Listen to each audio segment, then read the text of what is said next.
Assalamualaikum warahmatullahi wabarakatuh. Hari ini kelompok kami akan mempresentasikan materi mengenai halogen. Sebelum itu, saya akan memperkenalkan anggota-anggota kelompok kami. Yang pertama ada Kayla Octaviandini, yang kedua ada Karen Hapuk, yang ketiga Kesha Aprilianis, yang keempat Nazwa Kayla, yang kelima Refaira Kayla, dan yang terakhir ada Sania Putri. Nah, hari ini kami akan membahas beberapa materi mengenai halogen. Yang pertama ada pengertian halogen, yang kedua unsur halogen, yang ketiga halogen di alam, yang keempat sifat unsur halogen, yang kelima pembuatan halogen, yang keenam asam-asam halogen, dan yang terakhir kegunaan halogen. Langsung aja ke materi yang pertama mengenai pengertian halogen yang akan disampaikan oleh Sania Putri. Kepada Sania, saya persilahkan. Terima kasih kepada moderator karena telah memberikan saya kesempatan untuk membaca slide bagian saya. Halogen adalah unsur kimia golongan 17 atau 7A di tabel periodik. Kata halogen berasal dari kata halos atau disebut garam dan gen atau disebut pembentuk. Jadi senyawa halogen adalah senyawa pembentuk garam. Halogen juga merupakan golongan dengan keelektronegatifan tertinggi. Jadi ia juga merupakan golongan paling non-logam. Saya kembalikan kepada moderator. Terima kasih kepada Sania atas penjabaran materinya. Untuk materi selanjutnya mengenai unsur halogen akan disampaikan oleh Kayla. Kepada Kayla saya persilahkan. Terima kasih kepada moderator. Saya akan menjelaskan materi selanjutnya yaitu unsur halogen. Unsur halogen sangat reaktif sehingga tidak ditemukan di alam dalam keadaan bebas. Unsur halogen berbentuk molekul kovalen diatomi, mempunyai dua atom, contoh F2, Cl2, Br2, I2. Unsur halogen mempunyai 7 elektron valensi.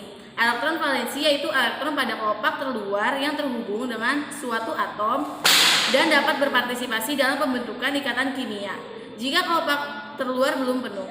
Unsur-unsur halogen golongan 7A disebut halogen yang terdiri dari fluor F, klorin Cl, bromin Br, iodin I, dan astatin At. Elektron valensi F ada 9, konfigurasinya 27. Elektron valensi Cl ada 17, konfigurasinya 287. Elektron valensi Br ada 35, konfigurasinya 2, 8, 18, 7. Elektron valensi I ada 53, konfigurasinya 2, 8, 18, 18, 7. Terima kasih, saya kembalikan kepada moderator. Terima kasih kepada Kayla atas penyampaian materinya. Untuk materi selanjutnya akan disampaikan oleh Kesha mengenai unsur halogen di alam. Kepada Kesha saya persilahkan. Terima kasih kepada moderator. Sekarang saya akan menyampaikan unsur halogen di alam. Fluorspar, CaF2, kriolit, Na3, AlF6, fluoroapatit, Ca5, PO4, 3F, sendawa cili, NaNO3. Sifat unsur halogen. Unsur halogen membutuhkan satu elektron untuk mencapai oktet sehingga halogen disebut oksidator kuat. Sifat oksidator halogen dari bawah ke atas semakin kuat karena jari-jari atom yang makin kecil sehingga daya tarik inti ke elektron terluar semakin kuat. Artinya semakin mudah menangkap elektron atau sifat oksidatornya bertambah. Contoh kekuatan oksidator sebagai berikut. F lebih besar Cl, lebih besar Br, lebih besar I. Terima kasih. Saya kembalikan kepada moderator. Terima kasih kepada Kesha atas penyampaian materinya. Untuk materi selanjutnya akan disampaikan oleh saya sendiri. Saya akan membacakan sifat unsur halogen yang pertama dari fluorin atau F. Nomor atomnya 9, massa atomnya 19, konfigurasinya He, 2s2, 2p5, wujud pada suhu normal, gas, warnanya hijau muda, titik leburnya min 291, titik didihnya min 188. Yang kedua ada klorin atau Cl. Nomor atomnya 17, massa atomnya 35,5, konfigurasinya Ne, 3s2, 3p5, wujud pada suhu normal gas, warnanya hijau kuning, titik leburnya min 100,9, titik didihnya min 34,6. Selanjutnya ada bromin atau Br. Nomor atomnya 35, massa atomnya 80, konfigurasinya Ar, 3D10, 4S2, 4P5. Wujud pada suhu normal cair, warnanya coklat, titik leburnya min 7,2, titik didihnya 58,8. Yang terakhir ada iodin atau I, nomor atomnya 53, massa atomnya 127, konfigurasinya Kr, 4D10, 5S2, 5P5, wujud pada suhu normalnya padat, warnanya ungu, titik leburnya 113,5, titik didih 184,5. Titik lebur dan titik didihnya semakin tinggi. Urutan kekuatan oksidator sebagai berikut.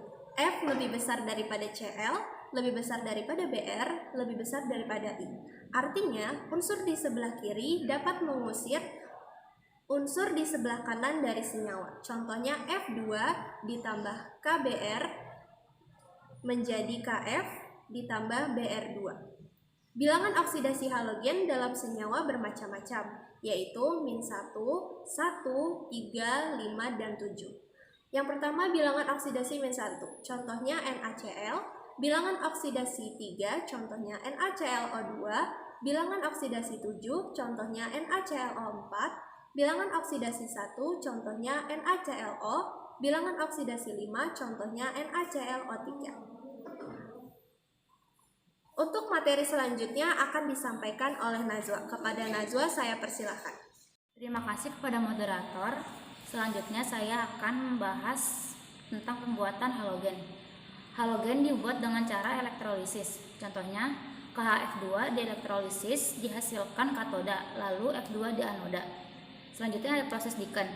HCl direaksikan dengan O2 dihasilkan gas klorin. Tekanan dan temperatur 200 atmosfer dan 430 derajat Celcius. Kemudian elektrolisis larutan NaCl dengan diafragma. NaCl dielektrolisis dihasilkan F2 dan NaOH di katoda. Di anoda akan dihasilkan Cl2. Selanjutnya ada elektrolisis cairan NaCl. Cairan NaCl akan menghasilkan Na+ dan Cl negatif. Selanjutnya ada asam-asam halogen. Yang pertama asam halida atau asam yang tidak mengandung oksigen. Contohnya HF, HCl, HBr, dan HI. Sifat asam dari atas ke bawah makin kuat. Yang kedua ada asam halat atau asam yang mengandung oksigen. Contohnya HClO atau asam hipoklorit, HClO2 atau asam klorit, HClO3 atau asam klorat, HClO4 atau asam perklorat. Saya kembalikan kepada moderator. Terima kasih kepada Najwa atas penyampaian materinya. Untuk materi terakhir akan disampaikan oleh Karen. Kepada Karen, saya persilahkan. Terima kasih kepada moderator. Selanjutnya saya akan membacakan kegunaan halogen. Yang pertama CFC atau freon, CCl2F2 yang berfungsi sebagai pendingin untuk AC. Yang kedua ada NaF yang berfungsi sebagai anti rayap. Yang ketiga ada teflon atau tetrafluoroetana atau C2F4 yang berfungsi sebagai lapisan anti lengket pada panci. Yang keempat ada asam fluorida atau HF yang berfungsi untuk membuat ukiran pada kaca. Yang kelima ada DDT yang berfungsi untuk insektisida. Yang keenam ada PFC berfungsi untuk membuat pipa atau plastik. Yang ketujuh ada NaOCl dan NaOCl2 berfungsi untuk pengelantang. Yang kedelapan ada kloroform atau CHCl3 berfungsi untuk pelarut dan pembius. Yang kesembilan ada KClO3 berfungsi untuk bahan peledak, kembang api, korek api, dan obat kumur. Yang ke-10 ada CH3Br berfungsi untuk memadamkan api, dan yang terakhir ada AgL berfungsi sebagai pembuatan pelat film. Terima kasih, saya kembalikan kepada moderator. Terima kasih kepada Karen atas penyampaian materinya, dan kepada semua narasumber, terima kasih atas penyampaian materinya. Semoga apa yang telah kami sampaikan dapat bermanfaat bagi semua yang menonton video ini. Wabillahi taufiq wal hidayah. Wassalamualaikum warahmatullahi wabarakatuh.